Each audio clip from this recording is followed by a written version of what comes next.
for Robin? I think you are. Yes. Great. Thank you. Heidi Hansen-Smith. Audrey Hadano or oh, there you are. Yeah, no, I saw you. Sorry, I just kind of moved along. I should have said something. Audrey Hadano or Megan Omura as the designee. Okay. Luke, I didn't have your last name here. Sarvis, sorry. I only had the one. Sure. Yeah. Wonderful. And then Leah, you're here. I just saw you pop up. Chris Junker or Nicole Chernohorsky? Nicole Chernohorsky here. Sierra, did you happen to make it in? She said she was having internet problems, but okay. Yamato, I see you there. Here. And then Melanie DeMello, you're here for Jesse today, I believe, right? Yes, here. Great, thank you for joining us. Michael Moole, are you on today? I know.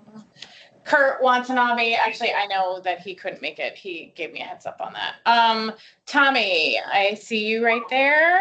So you're here. James. Oh, hi. Yes, I'm here. James is here. Okay. And then Tommy, were you going to say something? Sorry, I didn't mean to cut you off. Nope, just glad to be here. Thank you. Okay. Jessica Thompson. Jess, are you here? Okay. Here. No. Oh, there you are. Okay. Jean Torres. Okay. No. Senator Lee, you're here. And anybody? Rep Todd, are you here? I don't. Okay. If you are a guest, if you could, can you announce yourself or put your name in the chat just for the record? Feel free to just tell me now. Here. I'm sorry, who's that? Natasha. Beth Brody, thank you. And Bev, okay. Oh, you got me, Katie. Yep. Are there other folks? I see a few more. Anybody? Well, okay, we'll grab it off the attendance. Kyopu put her name in the chat, I think. Okay, great, thank you. We'll grab the other ones off the attendance roster, but it's sometimes nice so everybody knows. Okay. Just pulling up the agenda. Okay, so now we're gonna dive right into the rest of the presentations. We have some discussion points and updates, but I need to share my screen. There we go. Okay, there you go. Okay, so just a few updates. Today, Leah, you're going to be doing minute support. Yamato's on for November, but I do need a December volunteer. Can anybody take on? It's less than an hour's worth of work. We have it pretty streamlined. It's usually just making sure that the AI did its job and confirming attendance from the reports. Any volunteers? All right, we'll try on the next one. Oh, sorry, who said? Yeah, I'll volunteer, Katie. This is Nicole Chernohorsky. Thank you. I have people on the line who can tell you that it's fairly simple and easy. So, okay. And we have kind of it's pretty, it's not too bad right now, I swear. So okay. Thank you. I appreciate it. So as a reminder, we have actually put an administrative support in for the plan. So hopefully this is something we only have to do maybe like this year, and then it can transition to the support that is procured. Okay, so then just as a sort of a calendaring, the future presentations of speakers, we have the Hawaii Department of Education joining us in November, the National Center for Safe Routes to Schools. Sorry, I didn't update this appropriate. Sorry, County Maui is not doing December. Safe Routes to Schools partnership in January, and then the county in February. I haven't quite lined other things up, but that's mostly because we've been working on a bunch of other things, and that's fairly far out at this point in time. So Oh, I have one other thing. Oh, what am I? Oh, I just wanted to also share that our website is now live with all of the information, our meeting materials, the administrative stuff. So that's super exciting. Some folks got pulled in to help PAO deal with their staffing since they have a bunch of open positions, and really helped like bring this all together. All the presentations, the agendas, the meeting minutes, the recordings, are available here. I think some of the recordings, yeah, so everything is kind of here. So if you have any questions or need to go back to stuff, the next meeting, we will approve the September and the earlier October minutes. So we'll start putting those up here too, shortly, but it just didn't get them in time, to do for this meeting. And so just as a heads up. So I just wanted everybody to know that that is now up there, and thank you to HDOT for pushing through so that we can have that ready today. So I just wanted to let everybody know. So yay, we're in compliance with Sunshine. Woo, go committee, go HDOT, yay. Okay. So today we're going to cover, Jess and Yamato are going to present. And then I just wanted to kind of run through some of the key findings to the legislature so that when you all receive the draft report to legislature, you are totally surprised by what's been going. We voted on the recommendations last 2 weeks, so that will be part of it as well. But these are sort of kind of the research findings from the presentation, some additional work that I've done on the topic and that we had kind of available, as well as some national work from the Safe Routes Partnership. So with that, Jess and Yamato, it's turning it over to you.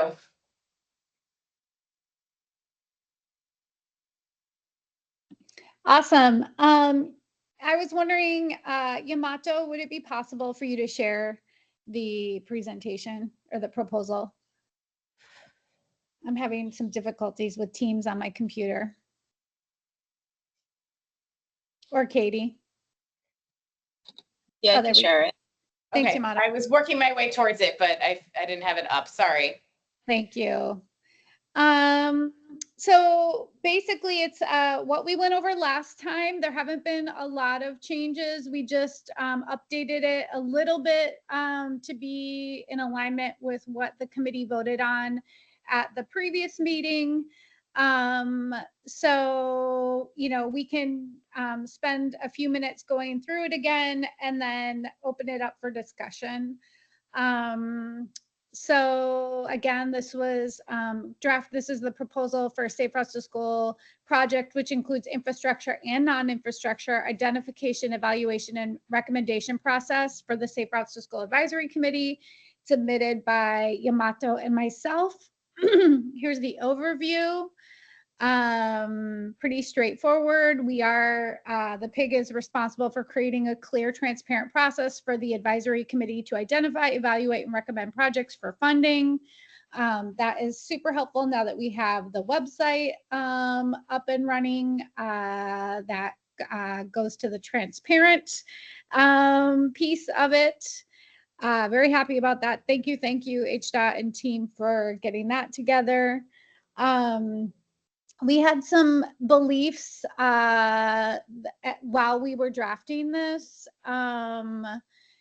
So here they were at the time that we drafted this. We have, it's responsible, the HDOT Safe Routes to School program is responsible for developing and publishing goals and performance measures. The process proposed below is only to be used until a stable, consistent, streamlined process for using Safe Routes to School special funds can be developed as part of the Safe Routes to School plan. Again, this is nowhere near perfection, but we are moving in the right direction as far as getting a statewide Safe Routes to School plan in place. The process below, proposed process below is for short-term purposes and will be modified by committee as we learn more about what works and what does not work, and obviously further modified when the Safe Routes to School plan is finalized. The term projects includes both infrastructure and non-infrastructure investments. The goal of this proposed process is to have it adopted by committee quickly so that the $10 million in Safe Routes to School monies can be obligated to recommended Safe Routes to School projects prior to June 30th, 2025. And then this committee's work exists to improve conditions for keiki walking and rolling to school on land that the U.S. seized from the Hawaiian monarchy. The U.S. apologized for this injustice in 93. It is painful and complicated truth. In addition to the formal 1993 apology, this committee also acknowledges that both the federal and state and thus county governments have extensive trust responsibilities to Native Hawaiian peoples. These trust responsibilities are outlined in more than 150 federal enactments and in the very act that made Hawaii a state in 1959. We acknowledge that the Hawaii state Constitution explicitly guarantees some of these responsibilities, including the protection of traditional and customary practices and the provision of Hawaiian education program. Given both the historic truths and current realities, we believe Safe Routes to School funds and projects must, at minimum, uphold trust responsibilities and affirm and expand constitutional protections and entitlements to the greatest extent possible by law. This committee believes Safe Routes to School funds and projects must support the thriving of Hawaii's indigenous peoples. So as far as the process and policy recommendations, you want to scroll down, Yamato? Applicants can include, we said state agencies, county agencies, 501c3 nonprofits, neighborhood boards, religious organizations, for-profit entities, and metropolitan planning organizations.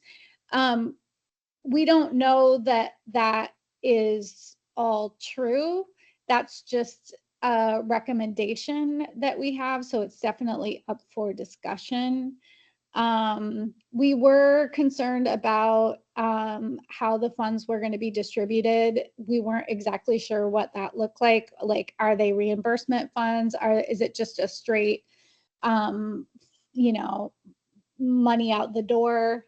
So if it is reimbursement, then we were asking for up to 20K as frequently as necessary, up to 20K upfront awards, and then reimbursement as frequently as necessary. And then there is, of course, the proactive process, which is projects identified committee that are prioritized over proposals received through the submission process. So the project identification, Act 244, really outlines exactly what that needs to look like. So if you want to scroll down, and then project evaluation, project upholds the objectives of Act 244. So this is just taken directly from Act 244. And then the project recommendations, submit the list to HDOT. We've already talked about that. We voted on it. A total of 7,850,000 of projects have been identified through the process. So then we've outlined exactly what that looks like based on our previous conversations. Do you want to scroll? And then specific priority plans and projects through the IGA process. This is just what we had talked about again. And we just, put the numbers right in there based on what the vote was. Okay.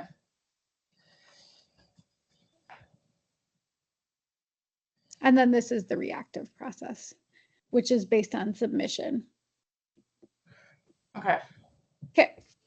Do you want to open up the submission form and the evaluation metrics just so Sure. show up what you guys did? So very straightforward, very simple. The idea is not to create barriers. We want to get this money out the door on the ground for kids. And so it was pretty straightforward.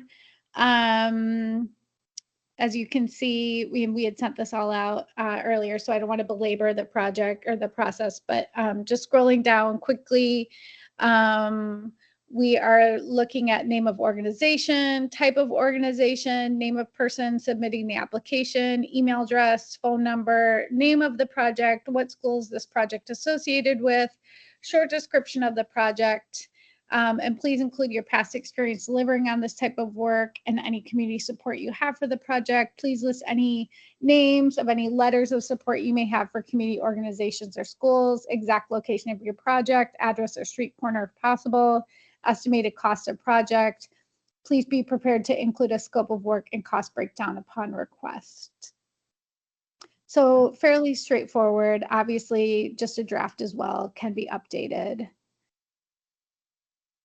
And then this one was I think the hardest part, which was coming up. We looked at the different state programs, Colorado, Oregon, Minnesota, and these were some of the pieces that we looked at. So the priority areas that we talked about as far as evaluation would be location and proximity. And so is it within a walk zone? Is it within a school zone? And then we outline what that is. Social equity, transportation disparities. There is room for expansion here, but in the interest of time, we did Title I and chronic absenteeism as two social equity levers. So Title I schools are given priority, schools with chronic absenteeism are given priorities. And then project applicant readiness, past experience is noted in application, past community support, school support identified in a published document. So projects identified within a government document are given priority. For example, Vision Zero, pedestrian plan, transit-oriented development, etc. And then we just put the type of weight.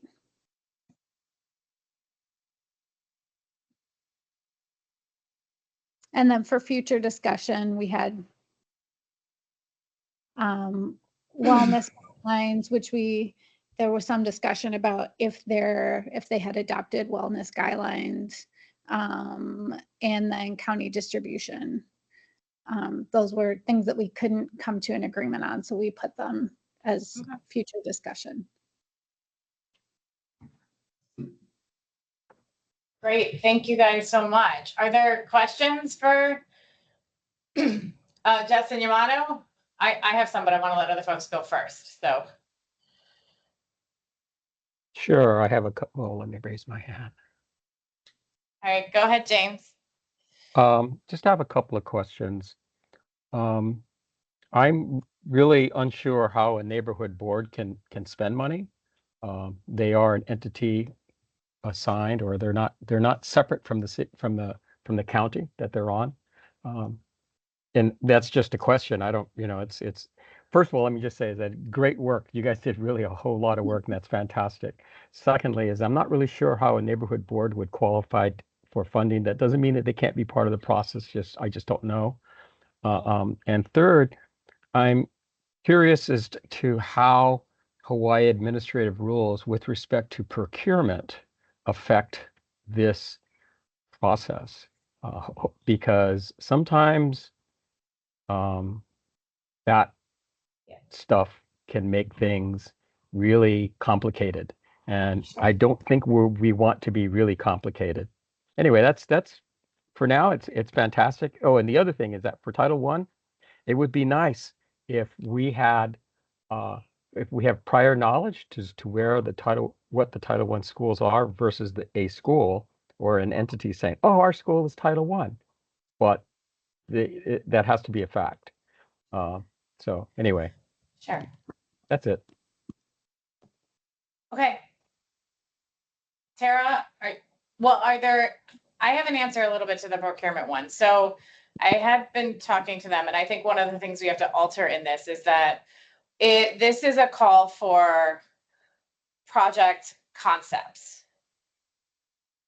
Because if we do call it this structure, it does run afoul, because it gives the idea that it's very concrete, where I think under the circumstances, we are just trying to identify what are the other projects out there that would be eligible. Like, right, like the big point of the law is to expand who can apply in the future and the kinds of projects that could be brought into the process. And so I think based upon their recommendation, we don't call it like where there is necessarily funding right off the bat with all this, although I think it's part of this. We have to kind of mesh the two pieces together, but that if we do sort of a call for concepts to understand the large suite of need out there, that's one way of addressing that that concern. So I think we have to kind of work on that a little bit, but that all happened in the last like week or so. But that was the advice that I got. Tara, do you want to add to that or?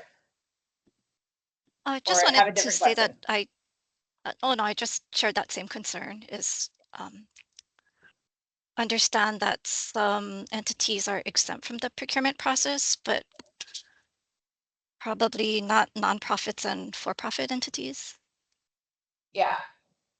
I think it's just trying to start putting that stuff out so we can think about it. I mean, I think the other thing is that the reality is getting money through a larger procurement process under the circumstances to communities right now in the year 2024-25 is probably not going to happen. And so this is sort of looking forward potentially for how we can think about if we receive the authority to for 2025 monies that exist in the special fund. So I think there's some massaging because I actually had different numbers. So I need to work with you guys to kind of talk through like where they went and how and under what circumstances. So I want to just touch base with you guys on that. I think it looks really good though. I think it's a really good start and it should be integrated into the recommendations. So are there other questions or comments or things folks would like to see? I think the Title I recommendation is certainly something that I believe that's out there. I know that the Department of Health uses that for some of their understanding as well. I saw someone had a hand up. I'm not sure who it was. Oh, I didn't have my hand up, but this is Chris Lee, if no one else has anything. Yeah. Can you, scroll back up a little bit to nope. Keep going. Project eval. Oh, sorry, too far. Oh, wait, no. Maybe it's here. Anyway, there was a line somewhere in this document in the project prioritization matrix that dealt with existing projects on, existing plan, like I presume city bike plan or other things like that. Am I reading that right? Oh, yeah, there you go. Right, that in the bottom. So before diving into this, let me just say also awesome work. This is like incredible. I think, part of the whole intent of this was to make the process easy, and this seems to be about as simple and straightforward and as you can probably get. The only thing I'd have in the projects identified within a government, whatever plan that exists, that would have an impact on some of the funds that on the legislative side we can push forward, which is kind of a complicated process. But basically part of that is when you don't have projects on any of those existing things for whatever reason, which is a lot of projects or potential, areas that need to be addressed that just aren't in the priority matrix of anybody. Typically, this is where legislators come in with a separate and direct CIP appropriation to do some fix that the DOE or whoever else is just not going to do because it's not in that priority. But for whatever reason, it is. And there's some matching funds and other things that kind of get complicated there, just internally on our side. So that's one issue just with that one in particular. The other one that I'd raise is, the whole intent of this was not to displace, I think, the existing funds for the existing priority projects that both the counties, especially, and the state have, right? That stuff is a whole separate process, and this is really the whole point of this creating this separate entity was to really identify those projects that don't end up on a lot of these things, but are priorities as well. So I just raised those 2 points to that particular one. So Chris, Senator Lee, sorry. I mean, I guess my question for you is that one of the things that shows up in a lot of the testimonies was like how, although a lot of these projects may be on some of these plans, there is no funding source for them. Or they are not or the first 5 projects, but then there's another 47. How, I mean, I think noting if they're in there is sort of important, but, Yeah, I no, guess I some of the totally, comments totally. weren't about like projects that don't get on other lists. It's that we have all these lists and there's no way of funding those projects under the current structures. Right. Yeah. So totally get that, and I think I've heard a lot about that over many, many years. I think we just don't want to end up in a situation where basically we lose the ability to do some of the projects that Sure. aren't in that matrix, or for example, one of the counties already has money that they can throw in on the council side or something else, but they're not going to because they're just going to let this group do it. Yeah. So it's basically like kind of a wash Okay. rather than add, I guess, is just a concern. And not to discount, I think, the idea that we ought to also be doing a lot of the ones that fall Okay. within that middle area. But just wanted to throw that out there for the record. No, that's really helpful. And I mean, I think some of this is massaging all of this in the recommendations. So, that will be made available and we can certainly talk more about it and how best to do that. So, Can sure.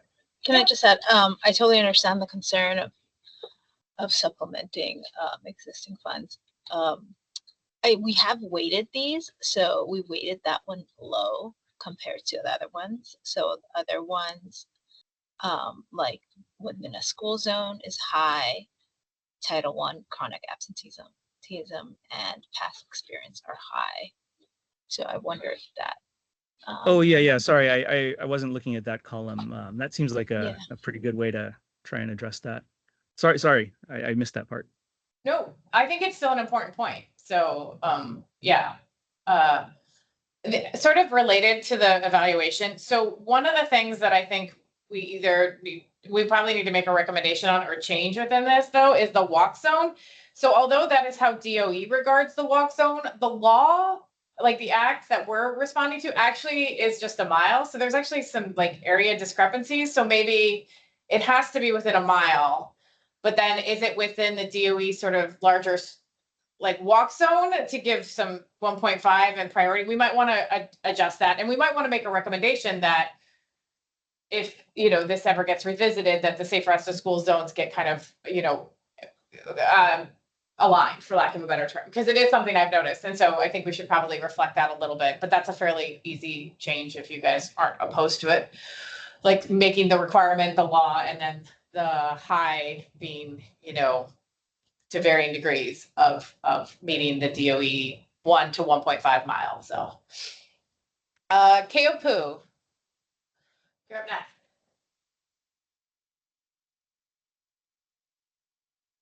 Can you hear me okay? Yep, now we can. Thank you. Yeah. Okay. Yeah, and sorry, I was like, I don't know if this is the time as a member of public, but I just wanted to provide a comment that I guess a couple comments. One, thank you, Yamato and Jess, for this work, because I thought it was really well thought out and thorough to provide a good framework. But then I think separate and separate but related is also sort of an appreciation for the short timeline that's been set forth and designing around that. So appreciate that there's the designing around the short time frame. And then just an encouragement, which I think is already there, is to the sort of, given the short time frame with the monies that are provided and the work that's gone into sort of this framework and the other planning that you had shared at the last meeting, Katie, of the existing plans, that there be, sort of a focus on the work being to build up the systems to provide the input throughout, like into the future. So where there are projects that can sort of build the ability to engage community and mobilize community would be great, and to coordinate across entities, whether that's through community or government, which I think is already present in a lot of the work that you presented on last time, Katie, as well as that Yamato and Jess presented on today. So I just wanted to kakōʻo those things and call that out as something that I would really like to see moving forward, so that we're just sort of being mindful that we're not just designing to spend the money, but that the spending of the money is to set us up for success into the future, which I think we are on the right track of. So I just wanted to kakōʻo that. Yeah. Thank you. Yeah. And, I mean, we're definitely trying to do that, I think, as a committee. And I know I'm trying to do it as chair. So, if you have suggestions, yeah. And I do plan on releasing the draft for public comment at the very least. Whether or not it makes it into the final, I think is a timing issue, to be honest, but that doesn't mean it can't be open for suggestions and updates from the general larger population. It might be tight just to get the committee's ability to review first, though, but we'll definitely do our best. So, okay. Are there any other questions or comments? Okay. Great. Let me share then a few, sorry, too many things. Sorry, running Kenny, I around. do have a question. This is Sure, of Natasha. course. Just because this is my first meeting, are there different types of projects that you are looking to fund, given that you only have what I'm understanding right now for this next year, 10 million to spend? Like, are we looking at quick build?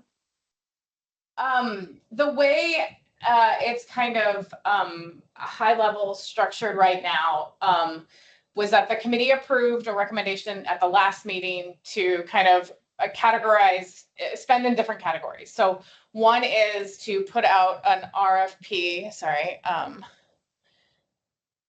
put out an RFP to develop the plan, set up the metrics, administrative support over a 5-year period. A second category was to support staffing, a certain amount of positions across state agencies and in the counties to make sure we had people to really help continue to build, sort of to Keopu's point, like build the infrastructure, have the pipelines, continue cultivating that kind of space. Somewhat to what Yamato, the criteria they put in here. And then the third, because of the timing in which we have the authority for this year's fiscal year, but we don't have it for other years, is to ensure that we can obligate the remainder money towards projects. Yeah. So some of it is for network planning support, if there are specific, types of analyses or reporting and those types of things, but then the remainder would go towards projects. But those are sort of based on the county project list that currently exists, because those are kind of ripe for going. And then I think there are some additional requirements where some have to go to non-infrastructure versus infrastructure projects, but they could certainly be quick builds. And they could certainly be other types of events, but it's limited just because that is, frankly, within the timing of HDOT procurement, what we think we can kind of accomplish to have that money obligated. So it doesn't preclude it, but it is not clear. I think we're still working through a lot of that. So. Okay, thanks. Okay. Yamato, I'm going to share my screen now if there are no other questions, because I wanted to kind of summarize the key findings of what's going to be in the report and give everybody kind of an update. So as you'll recall, we kind of did the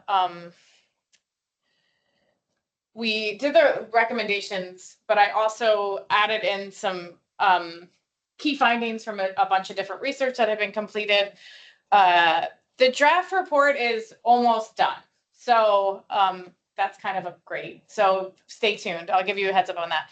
But some of the findings, I think it's worth, especially since this is for the legislators who may or may not know about Safe Routes to Schools, is that, the benefits of Safe Routes to Schools are actually plentiful and numerous. These are some of the ones that we have from a lot of the research across the globe and the United States, is that it helps students walk and bike to school more, they're safer, it's lower transportation costs, it reduces students' absences and tardinesses, and reduces traffic congestion, as well as just all around having healthier students and community spaces. I'm just going to skim through these. Everybody will get the draft. You will get to see the underlying data. This is just a high level in case I've missed anything big. So, more than happy to entertain it, but recognize that everybody's going to be hopefully reading it by the end of next week. So, Safe Routes to Schools can benefit all members, all communities, and many community goals, but the need is really high. So I do have to update these numbers because we did kind of change the analysis a little bit, but generally it's actually higher. But right now is that 70% of all Hawaii residents live within 1 mile of a school. On Oahu, it's as high as 94%. On Hawaii County, it's as low as 38%. But, that is a lot of folks who are in these areas across the state. And so if we sort of apply that to existing need, echoing some of the earlier conversations, on the Oahu pedestrian plan, they identify like 1 billion in missing needs. It's possible that like 94 million of those are in these school zones. So, you know, that doesn't mean it's necessarily a 1-for-1, but it's meant to give the overall possible need. If you look at it statewide, based upon those that have been identified in current plans, it's up to 291 million. Again, these numbers are going to change because we changed some of the way we approach the analysis. But you know, it does sort of show that there's a lot that we know is out there that doesn't have funding sources. And then I think also acknowledging that the relationship in supporting the Navahine settlement, which includes building out the active transportation and transit access network within the next 5 years, and how this money can, you know, help work towards that. Just because I did these maps, well, I didn't do them, Urban Footprint did them. Just so you can kind of see the overall, the circles are where the schools are and the 1 mile buffer around them. The yellow is the population that's around those. The purple is actually the population that's outside of it. This is going to just be in there to just sort of show, and you can see how like it does really cover a lot of our population areas and where people are and stuff like that. So just kind of wanted to share that information. Again, you can deep dive later. The other one is that Benchmarking Hawaii provides some additional opportunities for us to think about how to improve the programs, the policies, and the projects. So this is the Safe Routes Partnership. It's a national nonprofit that advocates and supports safe routes to schools nationally. They provided a snapshot of how all the states do, not just Hawaii, but this happens to be the Hawaii snapshot. And we do pretty good. We're making strides, which isn't like the top category, but it's the second to top category. And in some places we're better than others. You can kind of see this. You know, we are strongest in the federal and state active transportation funding, but we do have some policies that probably don't still get kind of zeros across all of these that I think are worth exploring. In fact, one gets -10, which is that apparently we have large school site or minimum acreage guidelines, so that kind of make it hard to put schools in existing neighborhoods. So going to be looking at some of that and maybe integrating those things into some of the recommendations. But stay tuned. So I just think it's helpful for us to see like what other places have done. And similar, we're also bringing, so these are some of the possibilities of things that came out of their recommendations for states that seem to apply to us. You know, making sure that the 2.5% of state planning and research funds are being used to improve complete streets policies, potentially adopting walking and bike mode share goals, strategize about how to optimize the other fundable funding sources. There was a lot on the Transportation Alternatives Program, the Highway Safety Improvement, CMAQ, and other flex funds, and how to use them to support the expansion of the Safe Routes to Schools approach. In particular, we were low on how it pertains to low income and high need communities and larger support for planning, which I think a lot of this committee's work and the law has really been trying to do. And then, as I mentioned, exploring moving the minimum site requirements to see if that helps with some of the designs and safe routes to schools. And then, you know, pulling some of the information that the Hawaii Public Health Institute brought about some of the streamlined and more efficient grant processes, ongoing funding commitments, strong program effectiveness and communications, and then centering equity through plan and grants. How can we do that going forward? Some of this will probably show up in the plan work, but, you know, bringing it forward, since we had, you know, Justice Organization did a great presentation on it, and really wanted to make sure we sort of documented all the really hard work that was done over the past few months. Since July, really. And then, you know, the last one is that the current Safe Routes to Schools understanding and like ecosystem is incomplete, but in a building period, which is somewhat reflected in the scorecard earlier.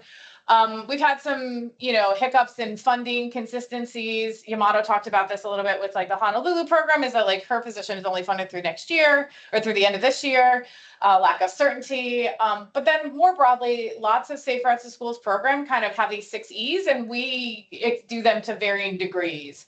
You know, we've had a lot of folks presenting on them. They don't come up that often. And so, you know, looking at that and making sure we kind of do, for lack of a better term, like comprehensive programming around those things as well. So just kind of noting that I figured since we hadn't really heard much about them during this process, it was worth sort of flagging them for everybody.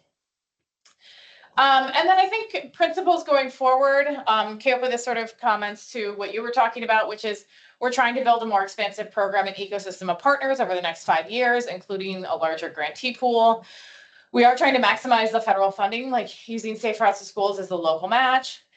Centering equity and supporting the Navahine plus HDOT implementation. Investing in a robust plan, program support and evaluation, taking a whole trip perspective, making sure we include things like transit access and bus service issues, elevating feedback and learning, and obviously obligating which is probably not the right verb, but the 10 million on existing programs and projects, basically supporting the continuity of existing programs right now under that time frame. So I did kind of put different numbers together. I think Yamato, I want to and work with you guys because I came up with different ones based on the allocation, but we can work through that as well as a different number for the part 3. So I think we had different views, but I want to work through that with you guys or figure out how we can do that. But I think the big thing is that like I know that we have the counties have lists of projects, and I've seen an earlier version of that, but I think we probably need to include that as like where the funding could potentially go over time. And whether or not there are other state projects that can be integrated into this list as well. I haven't necessarily seen that yet, but I think that's a kind of what we need to put in here is like what would be used specifically. We can still do it through an IGA, and the IGA can be sort of a blanket agreement, and then with specific projects as it comes through. So we can actually apply potentially Yamato and Justin's applications to which ones within that group and do them kind of in a running order too. So, but that's kind of to be determined as we work through some of these things. So I do believe that you'll have the draft within the next 2 weeks, and I'm hoping that we can take necessary action, which is to vote to approve it so that it can be submitted to HDOT for submission to the legislature after that next meeting. Are there any questions, comments, concerns?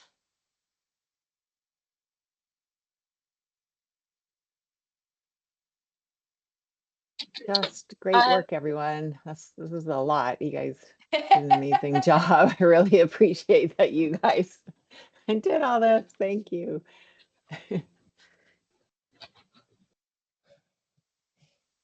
Senator Lee asked if we can email the deck with some of the findings. Yes, I will gladly do that after the meeting. We will update and send it all out again.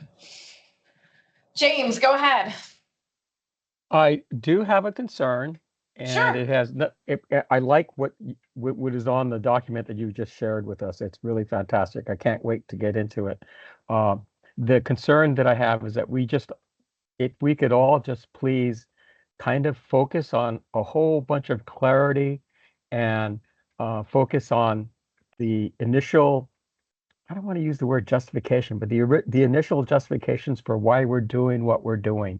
And I know it's in the law, it's in the legislative action, but there are a lot of people out there that I guess they're nitpickers, and they like nits, and so they pick at them really. And there are a lot of what we used to call in the dark ages, we used to call them cave dwellers, and they're everywhere. And so, but if we're focused and we justify what we're doing up front, which is I think you did, except that maybe a little bit more clarity to the non-transportation folks.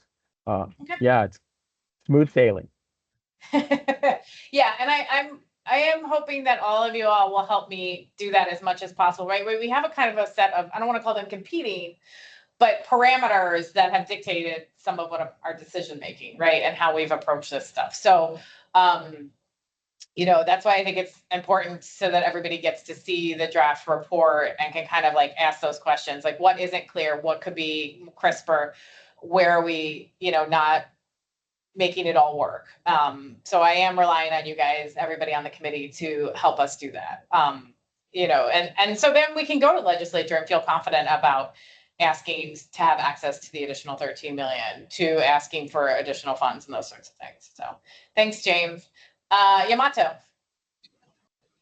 Yeah, I'm wondering if we need to vote on this process that we just described today. Not today. I don't think we can. I think we can integrate it into the report and then vote on the recommendations of the report and still be in line. And I think that's ideally how I would go about it at this point in time. So if that's okay. I think just timing wise, sounds- like it wouldn't, that it sounds would good. be really difficult to do, so.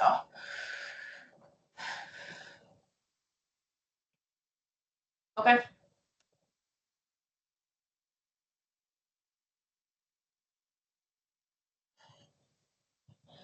Okay, so there was one comment from Paul Strauss, which is when you say we'll share it out, what does that mean? Or maybe the question I have is, will you be sharing it out on this Teams meeting?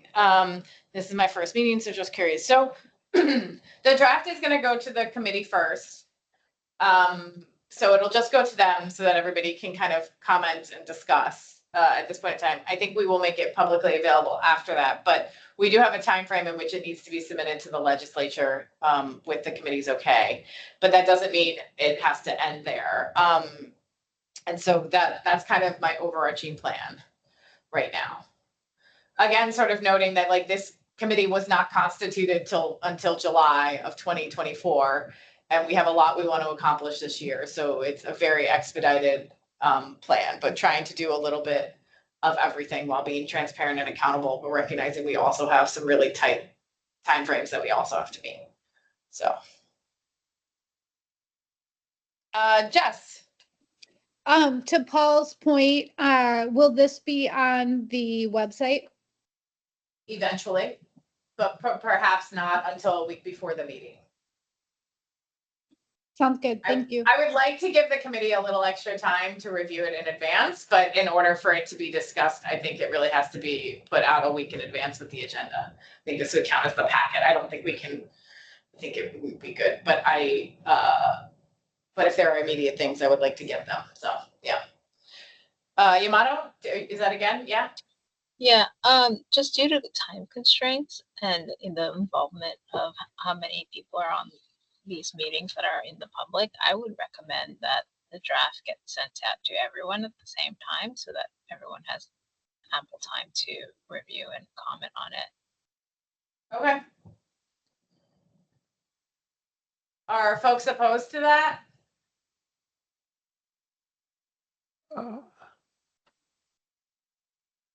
I think you need to check to make sure that's okay. Yeah, is Because this we subject do to have to sunshine? You Sorry, have James. to, yes, everything is subject to the sunshine law, but the sunshine law also means that we're a committee and the committee does things in a certain way. And so, but you should just check. I mean, it shouldn't be, personally, if it's okay with the people who worry about stuff like this, the sunshine law police, if you will, if they're okay, hey. Okay. Well, it's just a draft, right? So if we identify it as being a draft, I don't see how. Actually, I think that's a good question. We might have to release it broadly. It may not be open. Does anybody, Luke, do you have, I feel like you were trying to chime in that like we sort of maybe had to do that way. No, just the same concern as James regarding timing for sunshine law things. I was just thinking about agenda publication and stuff with BLNR, but no, if somebody's checking with OIP or something like that wouldn't be a bad idea.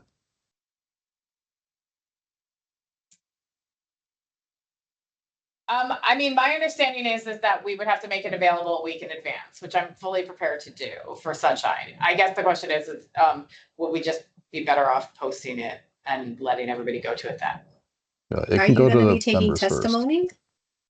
I'm sorry? My question is, like, are you going to do like other committees or things ruled by sunshine and have a time for people to make their comments during testimony? Because I don't know if it's necessarily appropriate for the public to make comments. Sorry, even though I'm doing it right now.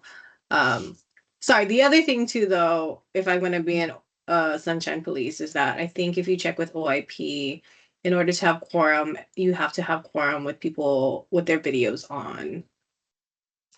Yeah, well, you're correct. I didn't focus on it too much right now because we weren't taking action for the most part. But yes, for future, you are correct. Right, because usually, like, I mean, we don't need quorum if we're just doing discussions. It's only when we're taking appropriate action, and there's no. At least that's my understanding. If I'm wrong, tell me now, because I'm winging it. You're not wrong. Okay. Okay. So heads up, everybody. Next meeting, you'll have to have your videos on. Including people testifying that are part of the public. They have to be online also. So when it comes to this execution, and I hadn't really thought about testimony because we are an advisory committee. So that may be correct, but I'm actually looking to folks who deal with this more, including you, Natasha. Like, what would you recommend? How would you recommend we go about this? Because OIP, this isn't usually something, they'll give their opinions, but they're always kind of cagey about them, to be honest. So I think, yeah, go ahead. I don't necessarily think that I don't think you need to have testimony. And that being said, I don't think you necessarily need to have anything distributed more than a week in advance to the public as well. Even if you were taking testimony, because that is what normally happens, right? It doesn't get nothing gets distributed any sooner than that. Okay. And I generally don't mind taking testimony, if only, if it comes in, but we would have to make those available, right? They have to come in 24 hours in advance. So I will look into that, but yeah, we'll get it figured out. I hadn't thought that far. I'm just trying to finish the draft right now so that y'all so that we can get this out and be good with everything, have it all work together, and so that we can then go and make our recommendations successfully. So, okay, I will. So I guess stay tuned.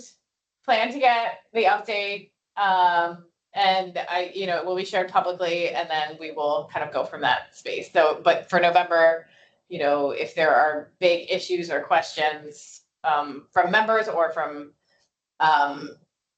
members of the public as well, we would kind of address those as we can. So, but I am hoping for an overarching, vote on the majority of the content so that we can push it forward for legislative, with maybe some recommended changes, but getting that authority from everybody. So, okay.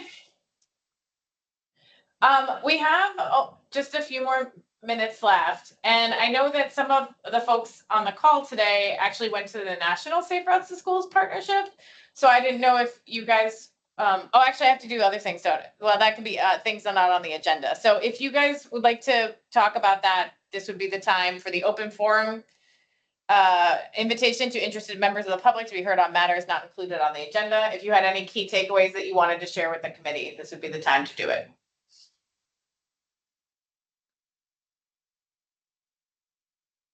Hi, Justin. Hi, Katie. Sorry, I see Yamato raise your hand first. Sure. Yamato? Oh, go ahead. No, go ahead, Justin. Oh, thank you.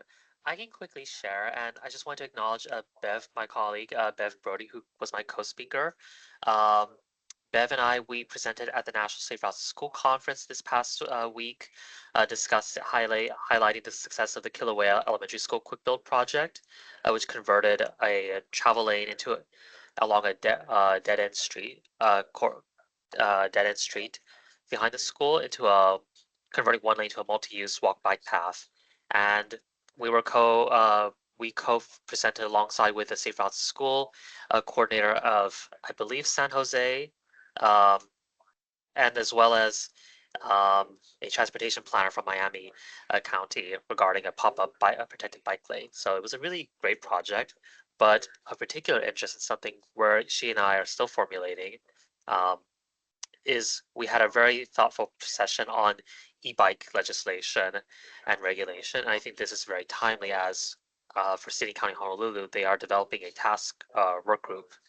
So I have a lot of notes. I'm organizing my travel notes together, but love to share with more folks once I've provided some clarity. But yeah, I don't know if Bev wanted to share sorry, I don't mean to put you on the spot, but that was just what my key takeaways were. Thank you.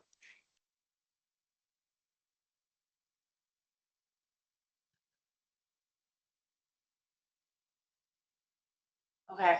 Bev usually chimes in by now. So, Yamato, go ahead. We'll stay tuned, Justin. This is Bev.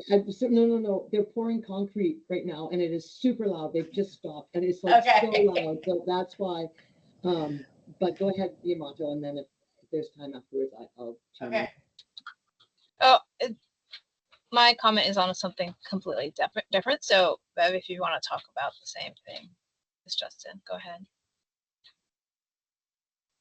No, I think he covered it. It was an excellent conference, actually one of the best conferences I've ever been to, not only for the content, but for the networking opportunities that we had. And I also have to just say that Justin and I were rock stars, and that I'm just gonna throw that out there because people laughed and really were engaged and talked. We had a really great presentation, and I'm going to give my husband credit for that because he listened to Justin and I practicing when we were practicing our presentation. And he said, number one, don't give them chocolates at the beginning, give them chocolates at the end. And then he said, throw away your notes and just tell your story. Just tell your story. And so that's exactly what I did because I had all these notes and I was all prepared and I just ditched it and couldn't have gone better. And also, Justin talked about that e-bike. This is something that we're going to see a lot of. We're just at the very, very, very tip of the iceberg with this. This is going to be a national movement. We are certainly not alone in this problem. It's a national issue right now with the e-bikes. And it was very stimulating conversation. And there will be an e-bike group committee nationwide set up through the Safe Routes to School, which I've offered to assist in. Oh, great. We are at 11. I know, Yamato, you want to say something, and we probably have a few announcements. I would entertain a motion to extend the meeting by 5 minutes. So moved. All right. Can I get a second? Second. Wonderful. Let's just finish it up. All right, Yamato, thank you, Bev. I'm looking forward to seeing what you got. And yeah, all right. Sounds good. Yamato, go ahead. Thanks. Yeah, I just want to float this idea of one possible mechanism being, we previously talked about the intergovernmental agreement, and one of the issues was that it might take a long time to start and get that set up. So another possible mechanism is to do it through the, what is it called? The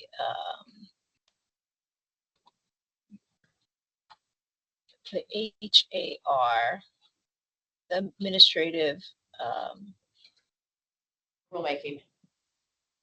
rulemaking process. Is that what it is? So the HDOT had set those up previously when Safe Routes to School was first created in Hawaii. So that's the mechanism that was initially used. And I have some wording here from the first act that was used. I can put it in the chat if anyone's interested. But this would mean that HDOT comes up with new rules for how the money is spent, and then that's how it's used. That's what's followed, and this allowed Tara to cut a check to the counties, and it was a very straightforward process.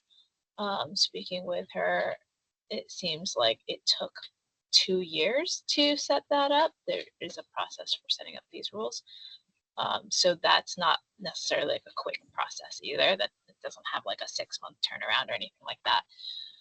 So I don't know if this is any better than the intergovernmental agreement, but just wanted to mention it now for people to think about. It would require the legislature to change the wording in the law and add something like what you see in the chat. With revisions of whatever we agree. You know, we could expand it to include community-based organizations, but it would require we're not able to do it as is. Yeah.